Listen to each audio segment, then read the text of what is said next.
and this is gonna be a get ready with me for our third and hopefully, well, not hopefully, and final IUI. And that one's out. And foreboding. So I haven't done an IUI in several months, since March was our last one, and we need to do 3 in order to be able to receive the benefits for IVF. So this is going to be my baseline ultrasound and blood work that I'm getting today, and then we'll start our next IUI.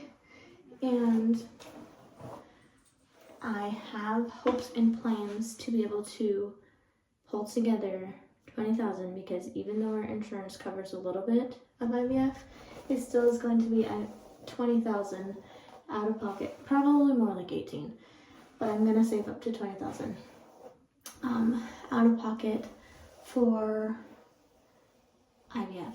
And so I have a very high hope of being able to do that by October or November.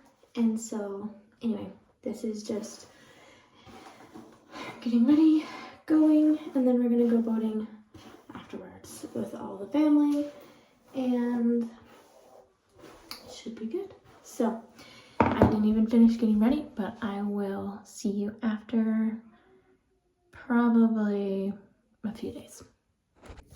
Okay, today is my update after my, so I had my baseline ultrasound. At my baseline, they saw a cyst on my left ovary, and so when they took my estrogen, my blood work for estrogen, they said they would let me know if we would be able to continue this cycle, or if it's producing estrogen if we would stop. And so I got the call later that night, and they put in the request for the Femara and estrase, and I wasn't able to pick up my Femara before they closed that night, but it was day 4, so the next day was day 5 of my cycle, and so I started Femara on day 5, and I'll go over some of those symptoms. So my first symptom was, or on day 1 symptoms was bloating. I had some light cramps, and I'm pretty sure that cyst might have ruptured that day because it was really focused on like the left side. And then day 2, some more bloating. I was super duper emotional. I was like, I'm gonna blame it on this. I don't know if it was, but like I was definitely like crying and like all of the feels extra. And then I was kind of gassy and had to pee all the time, like frequent urination for sure. Then the next day I had extreme hunger. Like I was super hungry, like just couldn't stop being, or couldn't like actually get full. So like not satiated, I guess, and then bloated that day. And then the next day I actually didn't feel any symptoms. So maybe there were some that I didn't notice, but then day 5 of taking that, I was like really irritated. Definitely had to take like a lot of deep breaths to actually be able to cope with the day. And that's not typical. I mean, life is kind of hectic, but so irritation was that day. And then I know previously we had talked to our doctor about like my uterine lining being thin, and typically my baseline ultrasound to my follicle scan, it was like the exact same.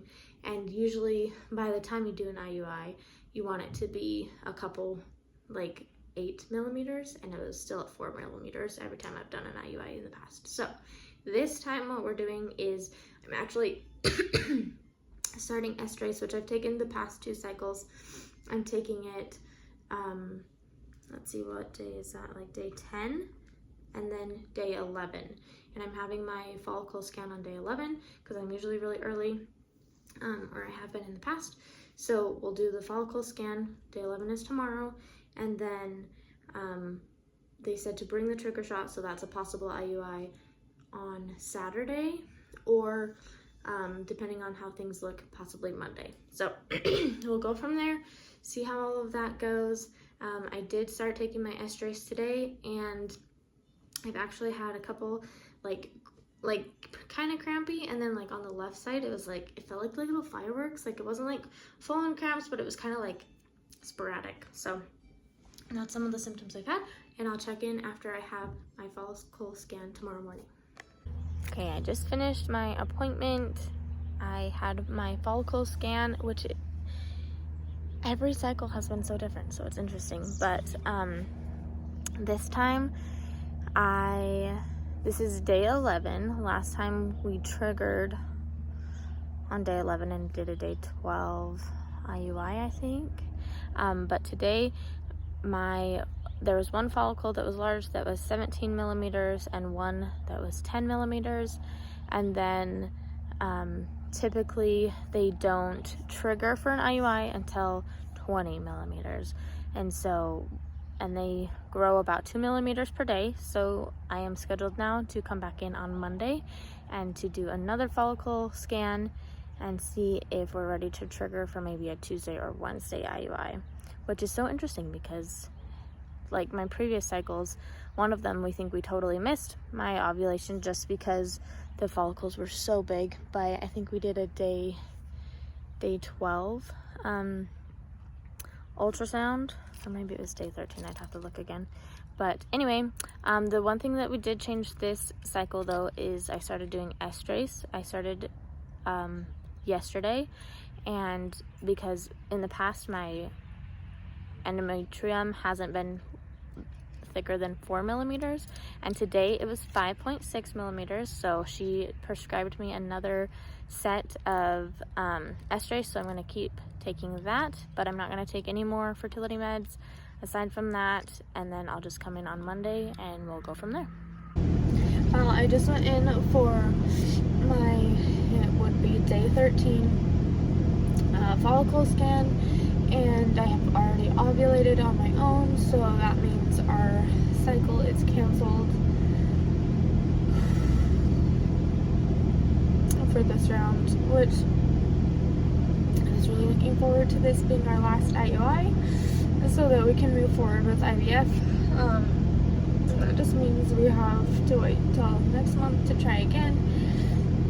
And it's just really tricky getting over here all the days that I need to be over here. And so, I mean, previously our last one was in March, and so we've waited like several months to be able to figure it out time-wise right now. So it probably pushes back my hopes for an October IVF calendaring. Maybe it's a blessing and it'll give us more time to save up what we need to. So anyway, that's the update.